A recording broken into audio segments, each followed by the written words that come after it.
Greetings everyone, I am Lotus Prince, and you know something, I've been playing Resident Evil 2 for a very long time, and during my play I picked up various ports of the game and I came to discover that while some have slightly different aesthetics in terms of resolution and frame rate and things of that sort, what I found to be even more interesting than that was that the various ports have unique in-game content among them.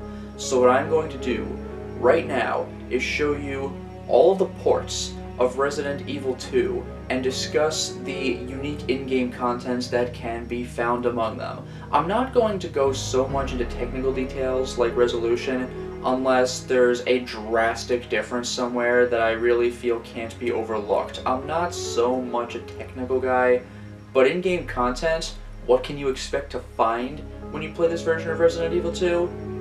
Oh yeah, that's where I get really interested. So, without further ado, let us take a look at the various versions of Resident Evil 2, starting, of course, with the original PlayStation version.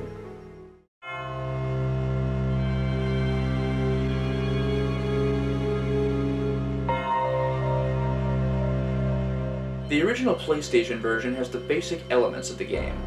There are A and B scenarios for each character, an unlockable submachine gun, rocket launcher, and Gatling gun, and an arrange mode where you could play the base game with those weapons already unlocked, especially in the easy difficulty. If you beat a character's B scenario and manage to earn an A ranking on either the first or second scenario, then you unlock the fourth survivor mode, where you try to escape the police station as Umbrella Agent Hunk. Beat the full game 3 times, which means 6 scenarios, A, B, A, B, A, B, then if Hunk is unlocked by that time, then you'll unlock the Tofu scenario, where you run through the same level as a giant block of tofu, with more health and nothing but the knife. It's an amazing release! After the original PlayStation version was released and sold tons of copies, the PlayStation DualShock version came out. The PlayStation DualShock version effectively renders the vanilla release irrelevant. It's the same game, except that it adds rumble support, the ability to play with the analog stick in addition to the D-pad, and also adds an entire new mode of gameplay, Extreme Battle Mode. Extreme Battle Mode is unlocked upon beating the A and B scenarios on normal difficulty. You can play as either Claire or Leon, and the objective is to get from the end of the game, in the Umbrella Laboratory, to the police station at the beginning. Upon reaching the police station, you need to find 4 bombs that are scattered throughout the building to complete the mode. Upon beating it, a second level of difficulty is unlocked, along with the ability to play as Ada Wong. Upon beating the second level of difficulty, a third, final difficulty is unlocked, along with a special surprise: the ability to play as Chris Redfield from Resident Evil 1. The beauty of this is that the developers did not just rip his Resident Evil 1 model and port it here. While he did have his voice ported, he actually had a unique model created for this game. It really is the Resident Evil 2 version of Chris. What's also cool about him is the level of subtlety put into his character. When Leon fires the custom shotgun, for example, he staggers back from the recoil. Chris does not. He may not be the brick that he turned into in Resident Evil 5, but you can still tell from this context that he's more heavily built than Leon is, as he can withstand that kind of impact. It's a nice touch, especially for a PS1 game. And now we will discuss the ports. The first one I'll get into is the Gamecube version.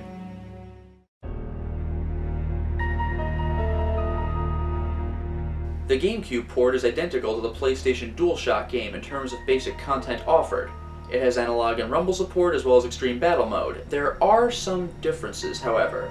Regarding hardware, the Gamecube version of Resident Evil 2 is the only international release to feature everything on a single disc.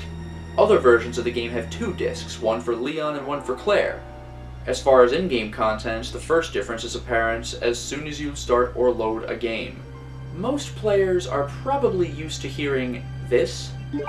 Resident Evil 2. In the Gamecube version, however, there's this. Resident Evil 2.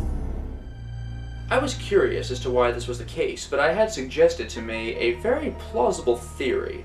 This was an era when Nintendo got Resident Evil Remake, 0, 2, 3, and 4, all for the Gamecube, and all of their title screens seemed to have the same voice. Perhaps Nintendo opted to do this for consistency across their releases of the Resident Evil games. Another minor difference that the Gamecube port offers is a showcase of a character's FMVs during the B scenario's ending credits. All other versions of Resident Evil 2 just play the credits over a black screen. The most notable feature, however, is the ability to skip in-game cutscenes. But don't you worry, girl. You could always skip FMV scenes, but here, in-game scenes are good to go as well. There are a few exceptions to this rule, however. You cannot skip credits sequences, the scene where the characters get on the escape train, or the final scene in the B scenario. As far as in-game scenes go, there are only two that you cannot skip. Normally, when a screen gets the upper and lower black bars to indicate that a scene is happening, it's okay to skip it. But there is a bit in the beginning where this is not the case. After you enter the first possible room in the police station in the A scenario and talk to Marvin Branagh, he'll kick you out of the room after giving you a blue card, and then this happens. It's only about a second long, but you can't skip it. You may think that this is because it's so short that it doesn't matter, but then there's an identical door-locking scene that plays when you exit the tram to fight William Birkin's second or third form, depending on whether you're playing the A or B scenario, and you can skip that one. I just thought that was kind of amusing. The other scene is William Birkin's transformation, probably because it's freaking amazing and very impactful, as is the climactic conclusion. Finally, while every version of the game has a cheat code for unlimited ammo, the Gamecube version appears to be the only one where the cheat code sticks when you turn the game off and back on again. You can always turn the cheat off whenever you want, but it's interesting nonetheless. Those are the only content differences I could find. Ultimately, the Gamecube port renders the PS1 DualShock version irrelevant. The actual in-game features are identical, but it has slightly better presentation, it's condensed to one disc, and it allows the skipping of in-game scenes. Now let's switch gears and take a look at the PC port. Resident Evil 2 Platinum Edition. Well, with a name like Platinum Edition, you know it has to be good.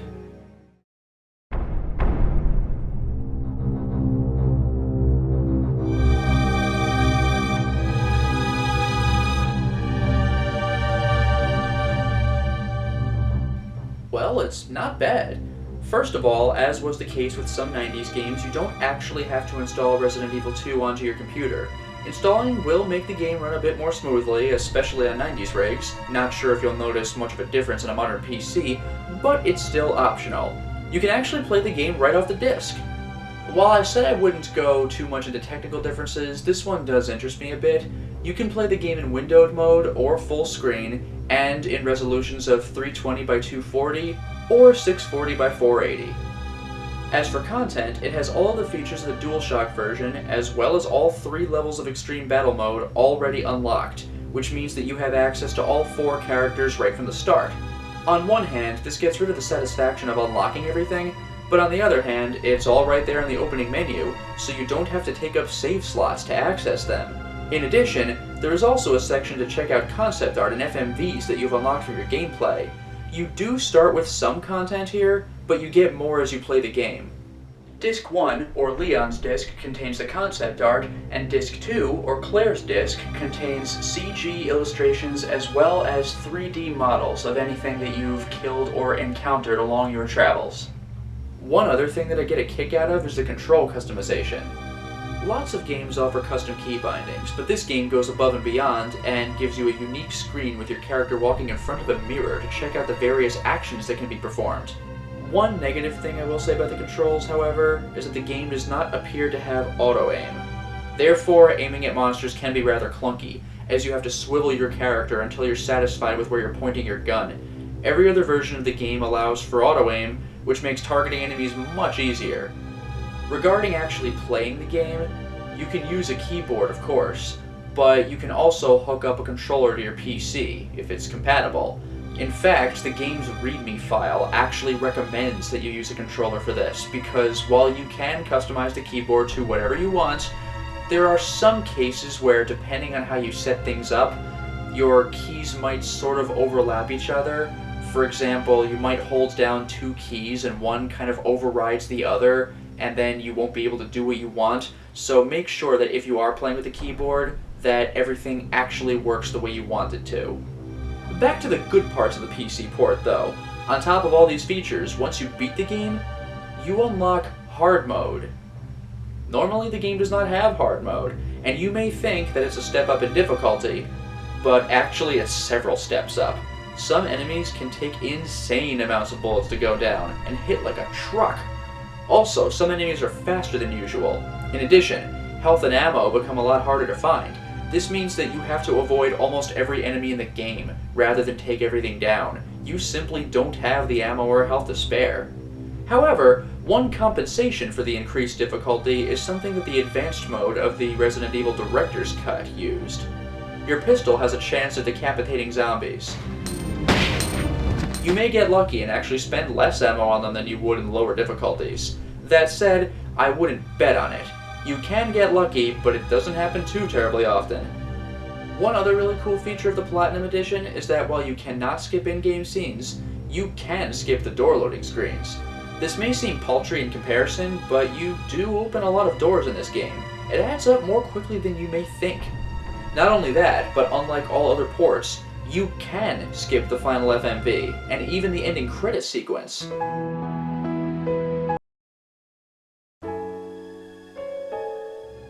One last little quirk I noticed is the save menu.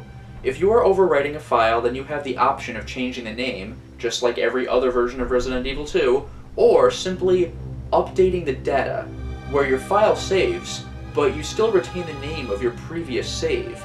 If you opt for this, then you could save in, say, the sewer, and still have the file say that you're in the police station. I don't know why this option exists, as I just imagine that it would confuse the player upon loading a game that he hadn't played for a long time. There is one more thing though. A second PC version was released only in Japan and it was optimized for Windows XP, unlike the Windows 98 version that everyone else got. Now, as far as I know, there are no in-game content differences, but it runs at 640 by 480 resolution and has the best-looking FMV scenes of any version of the game, running at a steady 30 frames per second.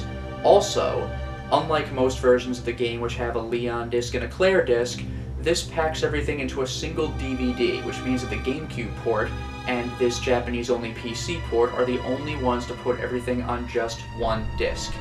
Now, assuming this runs like other Japanese versions of the game, it will probably be voiced in English, but the text will be in Japanese. So unless you know the game inside out, or know Japanese, then this version may not be the one for you, if you don't know what's going on when you're reading memos and things like that. However, I heard that a translation patch was available, so there may be hope yet. Next, we will take a look at the Dreamcast port of the game. You may notice that this cover looks different from all of the other covers that I've shown so far. Well, the American version would still look the same as the others, but this one happens to be the Japanese release, Biohazard 2 Value Plus. The reason I have the Japanese one is actually irrelevant to this video. It's just that it comes with an extra disc that has a demo for Biohazard Code Veronica, as well as some original and arranged tracks from previous releases. However, as far as this video is concerned, I'm going to go into things that can be found in any version of the Dreamcast release.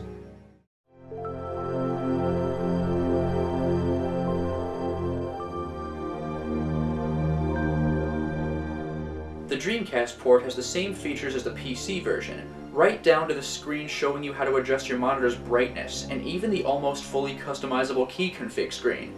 Yeah, I said almost fully customizable. You cannot change how the directional controls work. You will always use the D-pad or the analog stick. This version lacks the ability to skip door loading screens, but it does have some extras. Strangely, though, it also lacks music tracks in the yard in front of the police station.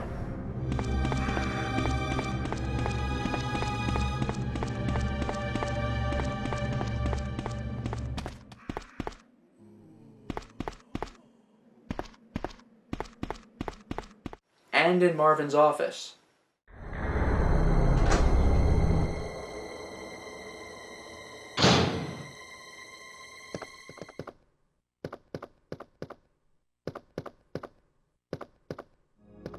For one small change, while the original mode of the game is still called Easy, Medium, and Hard as far as level difficulty is concerned, the arranged mode's difficulties are called Rookie, Expert, and Nightmare. Despite what I said earlier, there is one thing that I want to throw in regarding the Japanese version of the game. In addition to Extreme Battle Mode being unlocked, 4th Survivor and Tofu Mode are also unlocked by default. To my knowledge, this is not the case in the American version. Finally, it has one really cool additional extra. It makes interesting use of the Dreamcast's VMU. VMU stands for Virtual Memory Unit. It's basically the system's memory card, but the thing that makes this particularly interesting is its screen.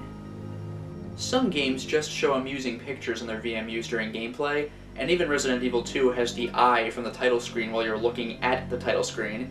However, during actual gameplay, Resident Evil 2 makes use of the VMU in one of the most effective ways any Dreamcast game has. It gives a constant, real-time display of your character's health and ammo count.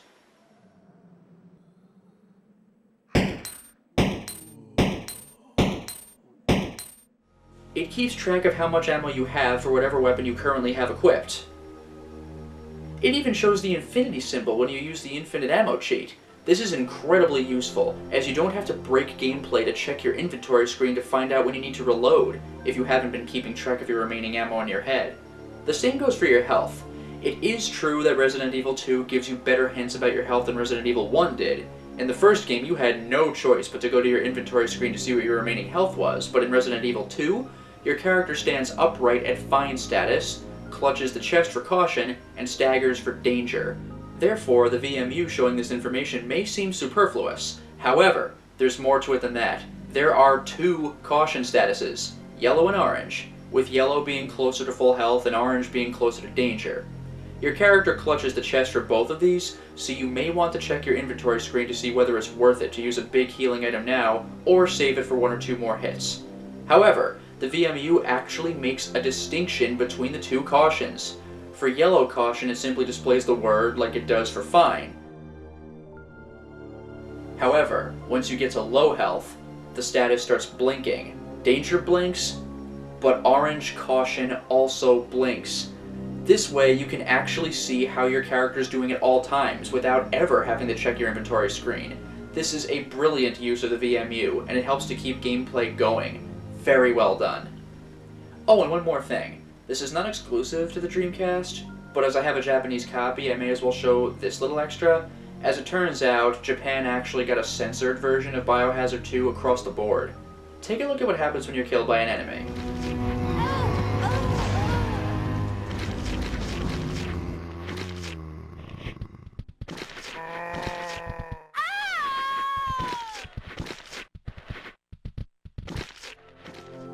Meanwhile, America got this.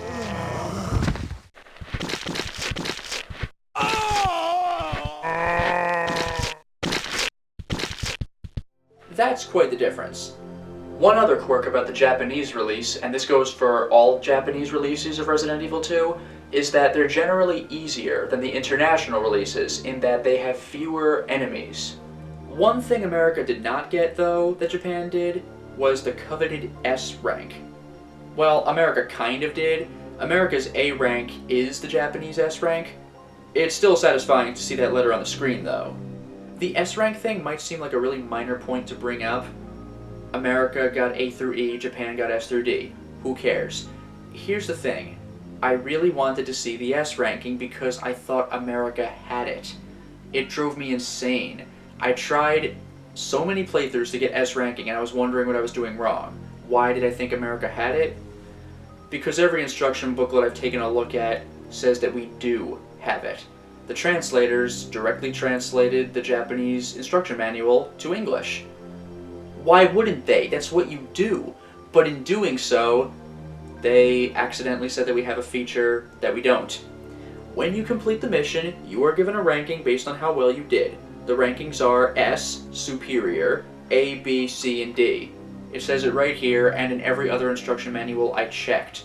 That's why I drove myself insane trying to get the S rank. It was only when I played the Japanese version that it was able to actually happen. I tried Googling how to get S ranks, and I saw all sorts of different theories, crazy times, no saves, things like that. Don't worry about it. If you got an A ranking in America, you got an S ranking. Just imagine that little S on screen and you'll be fine.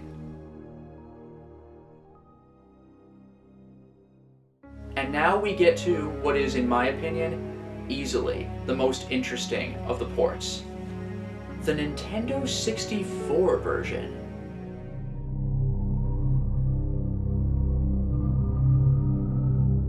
There is a lot going on with this one. First of all, miracle of miracles, it actually has both character scenarios on one cartridge. Yeah, I said that the Gamecube and the Japanese-only PC release are the only ones to have everything on one disc, but those are discs. This is a cartridge. However, the sound quality is noticeably worse than that of the other versions. Oh, you must be the new guy, Leon. Sorry, but it looks like your party has been canceled. Oh, you must be the new guy, Leon. Sorry, but it looks like your party has been canceled. As for the visuals, the in-game graphics are on par with the PS1's, but because the game is compatible with the RAM expansion pack, the graphics can even end up looking a bit better. However, the FMV sequences were very compressed to be able to fit on the cartridge, and easily are of the lowest quality of any port. That said, it's impressive that they made it on at all. It's quite rare for a Nintendo 64 game to have full FMV sequences. Speaking of the FMVs, here's one little thing that's easy to miss. In either character's A scenario, there is an extended sequence for the first time Annette Birkin appears, where she explains how her husband William transformed into the main antagonist of the game. In Claire's scenario, Claire herself talks to Annette, and in Leon's scenario, Ada meets her. During the FMV, it stops the flashback and returns to the present, where your character will ask, "Are you telling me he injected the G-Virus into his own body?" And Annette follows up on the thought. Take a look at what happens with Ada's scene. Are you telling me that he injected the G-Virus into his own body? Notice anything? Here, one more time. Are you telling me that he injected the G-Virus into his own body? It's a subtle change, but here it is. That's Claire's voice, not Ada's. Here's how it should sound. Are you telling me that he injected the G-Virus into his own body? This is a particularly huge FMV scene, but even though a different version plays for each character, it is visually 100% identical. The only change is the single line from either Ada or Claire. Probably to save space, instead of putting in two giant FMVs, the people who ported the game instead put in one FMV and let it be used twice. The player may raise an eyebrow at the sound of Claire's voice, but other than that, everything runs smoothly. Well played, developers. Well played. Probably as another memory-saving measure, Scenario B's end credits music is missing. The A scenario theme plays over them instead. Hey, it's up to us to take out Umbrella.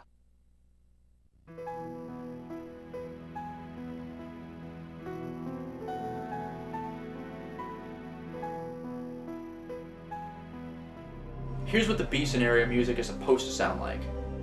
Hey, it's up to us to take out Umbrella.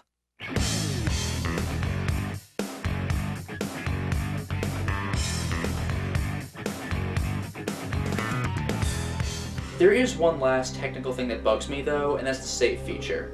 This is a minor gripe, but here it is. You cannot delete pre-existing save files. You can always start a new game and overwrite them, but once a file is on your cartridge, it stays forever. It can never be blank again. Technically, you can't directly delete your files from any version of the game, but it never mattered, because you could always delete them from your console's respective memory card or VMU menus, or if you're on the PC, you could access the save files in the folder where you chose to put them and delete them that way. There's no memory card menu for the N64 though. It is true that a controller pack exists to save some games' files on them, but Resident Evil 2 is not one of them. The files save directly to the cartridge, and there they'll stay. It's not a big deal, but if you buy the game used, you won't be able to clear the files and start everything fresh. You'll have to settle for overwriting them. As far as in-game content is concerned though, there's a ton of differences. The first one though is unfortunate. This is the only port of Resident Evil 2 that lacks Extreme Battle Mode and Arrange Mode, probably to save space. As for the positive features though, there are enough to make up for this loss. For starters, a technical difference, loading times are incredibly fast. Door opening screens take up almost no time at all.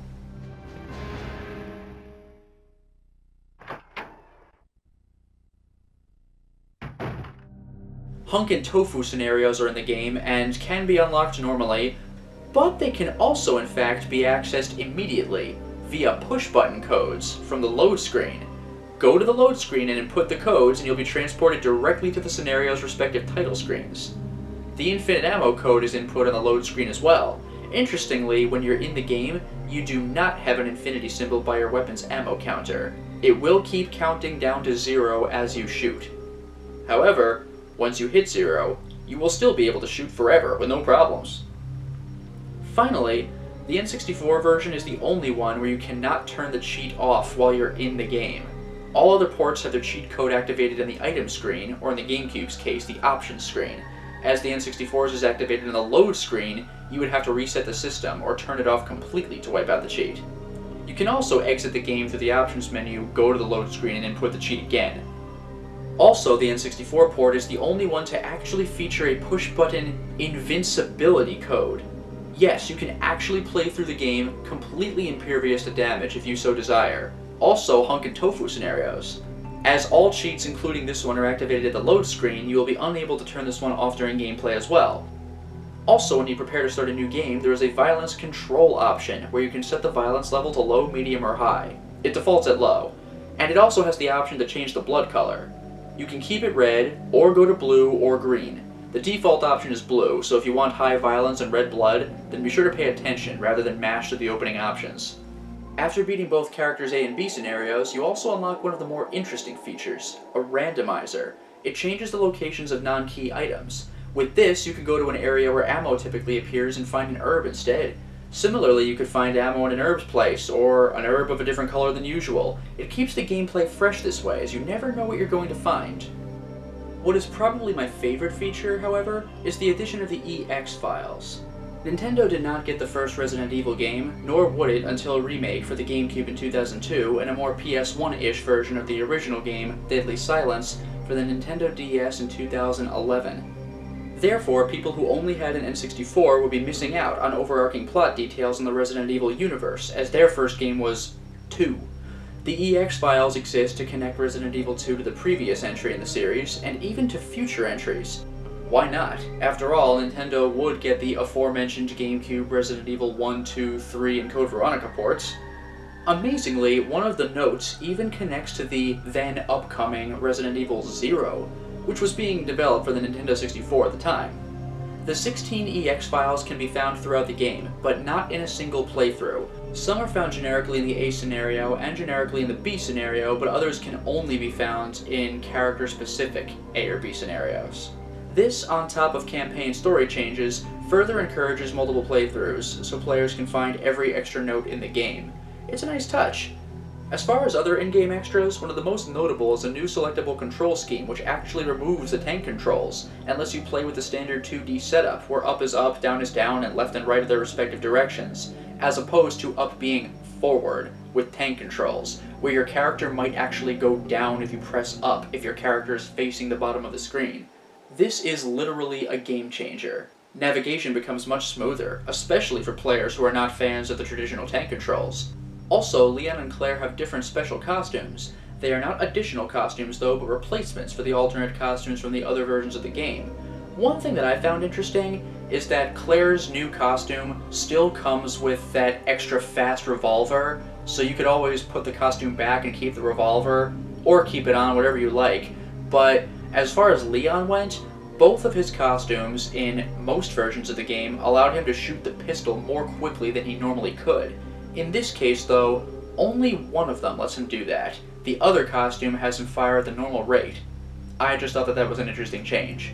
The game's passwords have been changed as well. The safe in the police station, which contains the map, as well as acid rounds for Claire or shotgun shells for Leon, typically has the combination 2236. In the N64 version, though, it is 4542. Toward the end of the game, in the computer room in the Umbrella Lab, if you wish to register your character's fingerprint, you'll need to log on to the computer and type in the password guest. In the N64 version, though, there's a nice bit of foreshadowing, as your password is instead Nemesis. One last thing that I really love is when you finally unlock the room that requires both characters' fingerprints in the B scenario. Because of a lack of extreme battle mode, the N64 port of Resident Evil 2 lacks Chris Redfield. However, it does have a different cameo from Resident Evil 1. Inside the secret room with a submachine gun, or extra ammo for the submachine gun, depending on whether you've already picked up that gun or not, you can also find the corpse of a hunter, an enemy from the first game. Nice touch. One other thing that I noticed is that when you beat the game, the results screen is considerably more blue in the Nintendo 64 version than it is in the others. And finally, the ending credits has an entire section dedicated specifically to the N64 version of the game. It definitely deserves it. Finally, we come to the oddball of the group. Yes, there is one more port of Resident Evil 2, and it's for a pretty obscure game system. This is Resident Evil 2 for the Gamecube.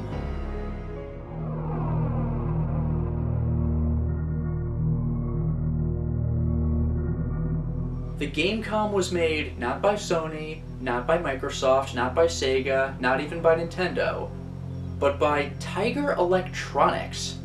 And while it's a step up from Tiger Electronics' older systems, it's not advanced as its competitors, at least not in most ways.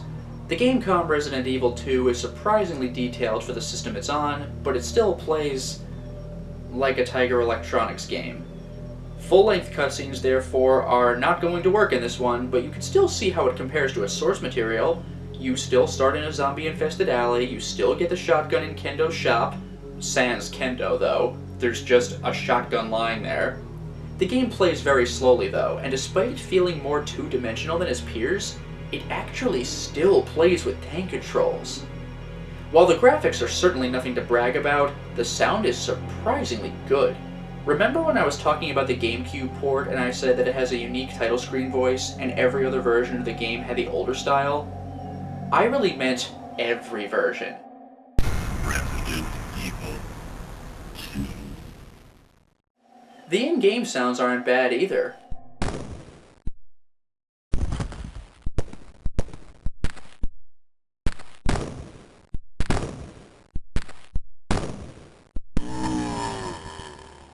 Also, this version of the game still has inventory and ammo management, different weapon selections, and even a save function, though there's only one save slot.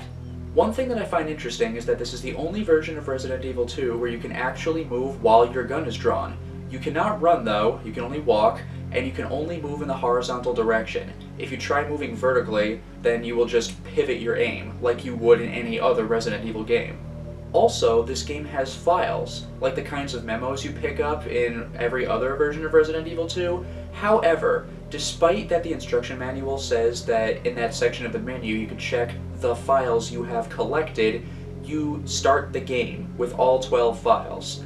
Yeah, I said all 12. There are fewer files than there would be in the full version of Resident Evil 2, and also, some files are ones that would be found later in the game, about William Birkin's plans, about Chief Irons, and you get little to no context other than those about who these people actually are. For this reason, it seems to me that the Gamecube port of Resident Evil 2 isn't so much a port of the full game as it is an adaptation. I get the feeling that you kind of should know Resident Evil 2 already before playing the Gamecube one. There's also one function that no other system had, nor would have for years to come. Touchscreen technology. Seriously, the Gamecube beat Nintendo to touchscreen technology by 7 years. Nintendo wouldn't use that until 2004 with the DS. For example, I could go for a new game right about now.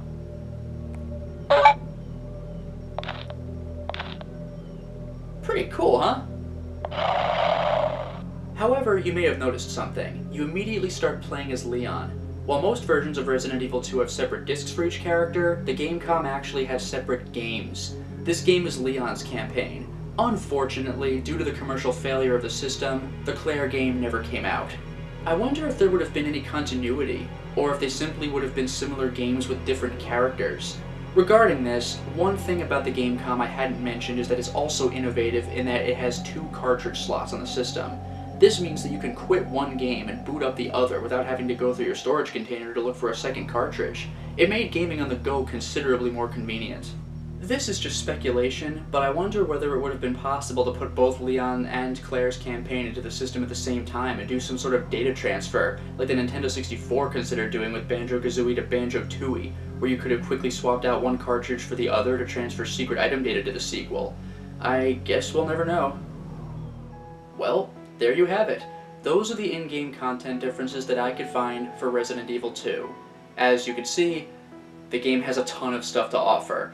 Now, which version would I say is the best? That's a tough call. Every version has in-game content that you're not going to find on any other. The Dreamcast probably has the most, though, as well as generally the best presentation of the bunch. The Japanese-only PC version probably has the best presentation, but it doesn't have auto-aim, so there's a little bit of give and take there. I particularly enjoy the Gamecube version because the controller I find to be more comfortable. It has the convenience of only having one disc, and being able to skip in-game cutscenes is really sweet. I mean, if you're going for unlocks and you're playing the game 100 times, skipping all that content can be pretty nice, as opposed to having to sit through the same conversations over and over. So the Dreamcast version is probably the best, but I just kinda like the GameCube one based on my own bias. Not to mention that it's more accessible, as it plays on a GameCube and a Wii, although if you want the most accessible, the DualShock PlayStation release is available on the PlayStation Network, so if you have any kind of PlayStation, you ought to be able to access it, physically or digitally. Overall, I hope that you found this video informative and entertaining. It certainly was entertaining finding all this content and researching to find that there was even more. It was really cool to be able to actually experience all this stuff firsthand, so hopefully you've been able to see some interesting things that you had not seen before. Thank you all so much for watching. Until next time, everyone.